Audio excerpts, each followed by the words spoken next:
Hello students, आज हम इस वीडियो में बिजनेस फाइनेंस का कुछ इंपॉर्टेंट एमसीक्यूज सॉल्व करेंगे। तो चलिए स्टार्ट करते हैं। फर्स्ट क्वेश्चन है, फाइनेंशियल मैनेजमेंट हेल्प्स इन। तो किस में हेल्प करता है financial management? The estimation of total requirements of fund and monitoring of effective deployment of funds in fixed assets and working capital, या फिर long term planning of companies activities, या profit planning of companies, या none of this. तो इसमें से कौन सी चीज़ पे financial management help करता है? So answer is the estimation of total requirements of fund and monitoring of effective deployment of fund in fixed assets and working capital. तो पूरे फाइनेंशियल मैनेजमेंट एक्चुअली जो फाइनेंशियल मैनेजमेंट हेल्प करते हैं, ये कहाँ से एग्जैक्टली फंड्स आपको आएगा, जो भी फंड्स की रिक्वायरमेंट है वो कैसे आएगा, और उसके बाद उसको कहाँ इन्वेस्ट करना है, किस तरीके से इन्वेस्ट करना है, उसको मॉनिटर करना, अच्छी जगह इन्वेस्टमेंट कराना, चाहे वो फिक्स्ड एसेट्स हो या वर्किंग कैपिटल है। नेक्स्ट क्वेश्चन देखते हैं। Financial decision involves investment, financing and sales decision, investment, financing, dividend decision, financing, dividend and sales decision, या none of the above. So answer is investment, financing and dividend decision. तो financial manager के mainly तीन decision होते हैं, investment, financing and dividend decision. तो इन्हीं के basis पे पूरा फाइनेंशियल मैनेजमेंट का जो चैप्टर्स होते हैं, capital budgeting, cost of capital, leverage, risk, dividend, ये सब इसी डिसीजंस में आ जाते हैं। नेक्स्ट देखते हैं, the goal of financial management is.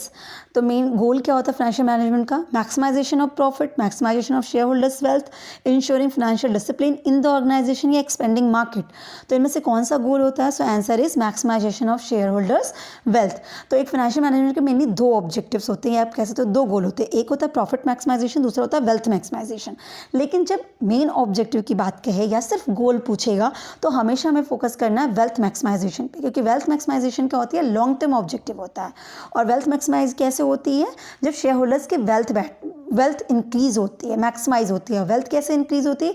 जब हम ऐसे प्रोजेक्ट्स पे इन्वेस्टमेंट करते हैं जिन प्रोजेक्ट्स के थ्रू हमें पॉजिटिव एनपीवी जनरेट हो रही होती है। तो इससे क्या होता है? फर्म की वैल्यू इंक्रीज करती है, मीन्स मार्केट में शेयर प्राइसेस इंक्रीज करती हैं। तो इसलिए हमेशा जो मेन गोल होता है फाइनेंशियल मैनेजर का, वो होता है वेल्थ मैक्सिमाइजेशन का, जिससे शेयर होल्डर्स की वेल्थ इंक्रीज हो, ना कि सिर्फ प्रॉफिट मैक्सिमाइजेशन। प्रॉफिट मैक्सिमाइजेशन होता है, पर वो शॉर्ट टर्म ऑब्जेक्टिव होता है। नेक्स्ट क्वेश्चन देखते हैं। Wealth maximisation means maximising the dash of a course of action, NPV, profit, IRR, growth. So answer is NPV, जो अभी मैंने डिस्कस किया। NPV that is net present value. तो wealth maximise कब होगी? जब नेट प्रेजेंट वैल्यू मैक्सिमाइज होगी। तो नेट प्रेजेंट वैल्यू एग्जैक्टली क्या होता है?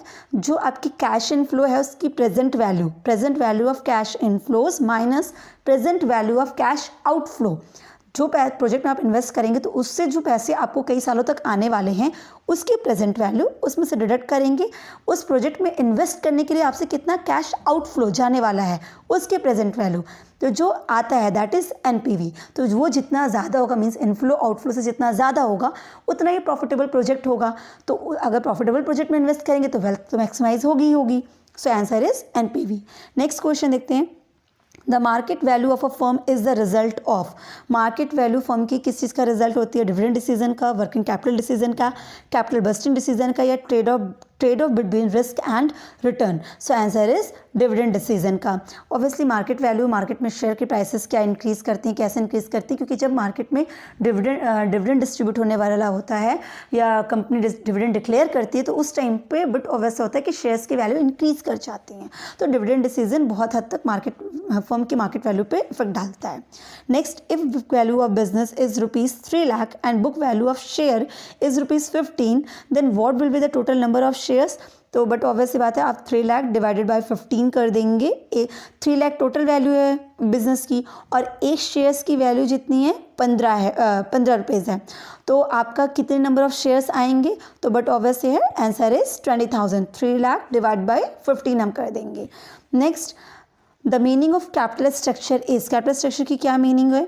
Ratio of long term sources of capital, equity and preference share capital, equity plus preference share capital plus reserve plus long term डेब्ट, या none of the above. So answer is equity plus preference share capital plus reserve plus long term डेब्ट। Capital structure means जो आपकी capital है उसमें क्या क्या चीज़ें इन्वॉल्व है। स्ट्रक्चरिंग की बात करते हैं, जैसे आपकी बिल्डिंग स्ट्रक्चर है, तो आप बताते हैं ना कि उसमें बिल्डिंग, हमारा जो बिल्डिंग तैयार हुआ है उसमें ईंटें हैं, सीमेंट्स हैं, रॉड्स हैं, ये सब चीज़ें इंक्लूड है। तो इसी तरीके से कैपिटल का क्या स्ट्रक्चर होता है? तो आपको पता है कि कैपिटल कैसे बनते हैं। प्रेफरेंस भी होता है, डिवेंचर्स भी होते हैं, उसमें इक्विटीज़ भी होती है, रिजर्व्स भी होते हैं, इन सबको मिला के हमारी कैपिटल टोटल होती है। So answer is C. Capital structure is affected by, किससे अफेक्ट होता है? Nature and form of business, regulatory of income, form of control over business, या all of the above? So answer is all of the above. इन सब से क्या होता है? आपका कैपिटल स्ट्रक्चर अफेक्ट होता है। Next, capital structure is said to be ideal. कब हम इसे आइडल कहेंगे? जब कॉस्ट ऑफ कैपिटल मिनिमम होगी, मतलब जो आप कैपिटल स्ट्रक्चर में डिसाइड करो कि ये कैपिटल सोर्सेज हैं, प्रेफरेंस है या इक्विटी या डिवेंचर है, तो जब इनकी कॉस्ट मिनिमम होगी तब हम उसे आइडल कहेंगे। या profitability of business is maximum, या जो बिजनेस है उससे प्रॉफिट जो होने वाला वो मैक्सिमम हो, या profitability and cost both are maximum, cost भी ज़्यादा हो और प्रॉफिट भी ज़्यादा हो, तो हम उसे आइडल कैपिटल स्ट्रक्चर कहेंगे। या both A and B, A and both मतलब कि कॉस्ट कम हो और प्रॉफिट ज़्यादा हो, हम किस कैपिटल स्ट्रक्चर को आइडल कहेंगे? So answer is both A and B. जहाँ पे कैपिटल की कॉस्ट कम हो लेकिन उस कैपिटल को इन्वेस्ट करने के बाद जो हम बिजनेस रन करा रहे हैं उससे जो प्रॉफिट हो वो ज़्यादा हो। तो नेक्स्ट है, from investor point of view the cost of capital is, investor के पॉइंट ऑफ व्यू से कॉस्ट ऑफ कैपिटल क्या होता है? Yield of capital sacrifice, market value, interest rate, none of this. So answer is yield of capital sacrifice. क्योंकि investor के point of view से बात करते हैं तो कॉस्ट ऑफ कैपिटल एग्जैक्टली क्या मीन करता है? Minimum rate of return. Minimum rate of return means कि कम से कम इतना तो आपको इन कैपिटल से अर्न करना ही करना है, क्योंकि ये तो आपके पास से जाएगा ही जाएगा, राइट।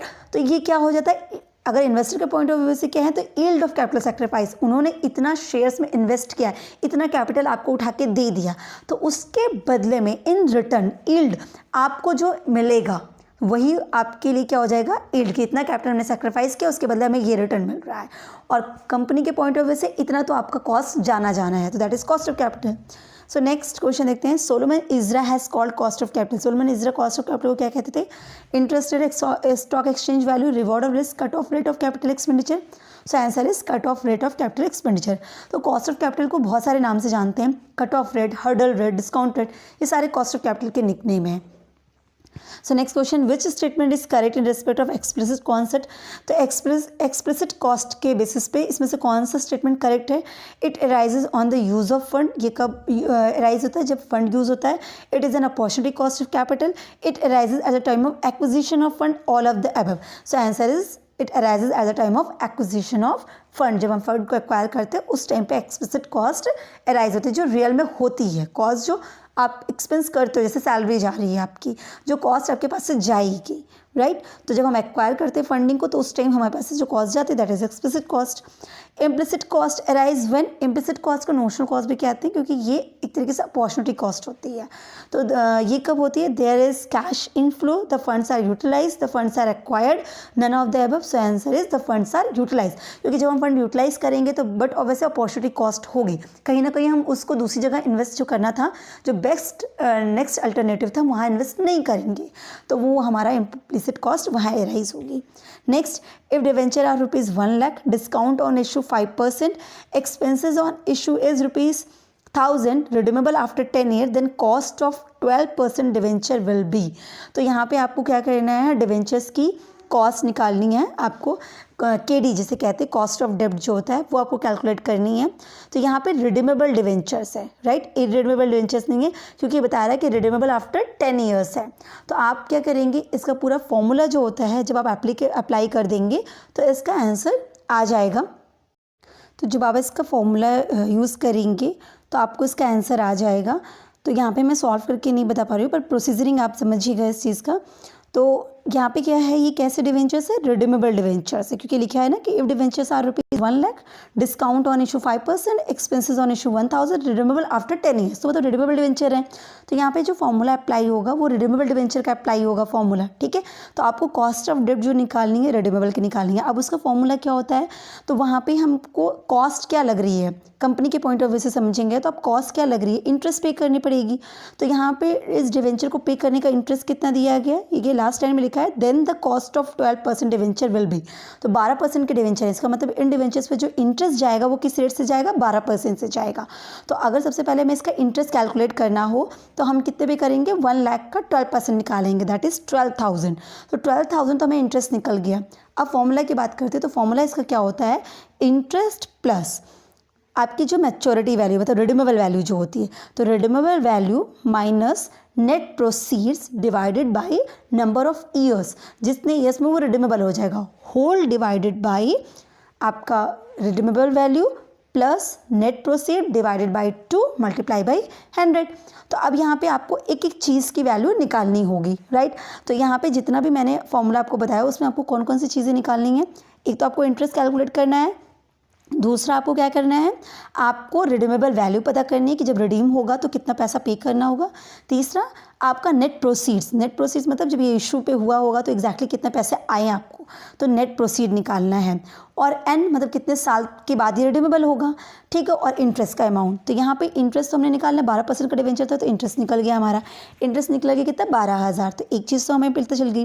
रिडीमेबल वैल्यू तो जो 10 साल बाद रिडीम होगा, तो यहाँ पे कहीं कुछ और मेंशन नहीं है, तो इसका मतलब 1 लाख का डिवेंचर्स था तो रिडीम होकर हमें 1 लाख पे करने होंगे, तो रिडीमेबल वैल्यू तो आ गई 1 लाख आपकी। अब दूसरी चीज़ हमें निकालनी थी नेट प्रोसीड्स। नेट प्रोसीड्स मतलब कि जब आप ये डिवेंचर इशू हुए होंगे तो कितने पैसे आए होंगे आपको।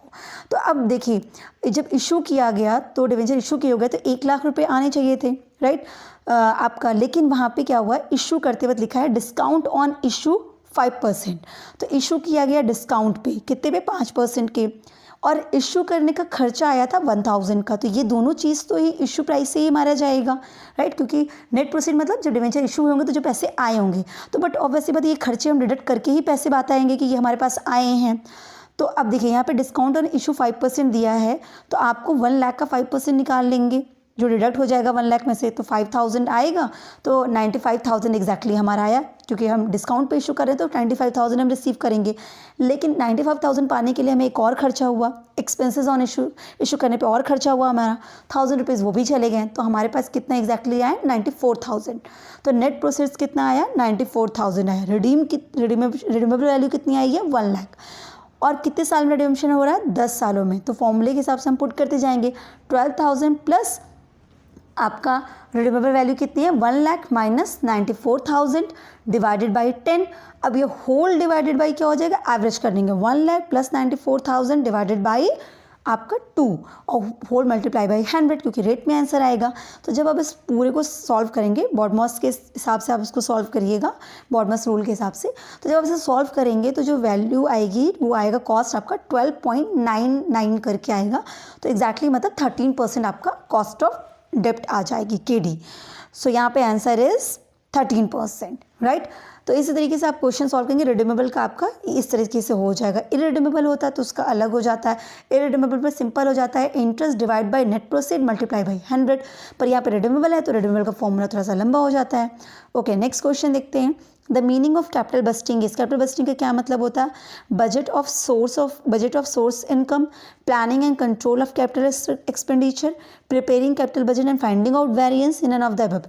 कैपिटल बस्टिंग मतलब क्या हो गया, सो answer is planning and control of capital expenditure. तो आप कैपिटल को बजटिंग कर रहे हैं, कहाँ पे इन्वेस्ट करना है, कैसे इन्वेस्ट करना है। तो जो इन्वेस्टमेंट कर रहे हैं एक्चुअली आप कैपिटल जो आपकी है उसी को तो इन्वेस्ट करें, तो वो कैपिटल एक्सपेंडिचर हुआ। तो उसको कहाँ करना है, कैसे करना है, किस प्रोजेक्ट में करना है, यही तो हम कैपिटल बस्टिंग में करते हैं, जिसमें बहुत सारे मेथड्स और टूल्स होते हैं जिनके बेसिस में प्रोजेक्ट को सेलेक्ट करते हैं। अगर आपको पता हो तो वहाँ पे NPV है, IRR है, प्रॉफिटेबिलिटी इंडेक्स है, PI है, पेबैक पीरियड है, अकाउंटिंग रेट ऑफ रिटर्न है। ये सारे वो मेथड्स हैं जिनके बेसिस पे हम डिसाइड करते हैं कि हमें किस प्रोजेक्ट में इन्वेस्ट करना है। तो अल्टीमेटली कैपिटल बस्टिंग क्या है, प्लानिंग एंड कंट्रोल है, किस चीज़ का, कैपिटल एक्सपेंडिचर का। ओके, तो अभी हम इस वीडियो में इतने ही क्वेश्चन सॉल्व करेंगे, इसके आगे जो है और भी क्वेश्चन सॉल्व करते रहेंगे। So wish you all the best, keep watching, thank you so much.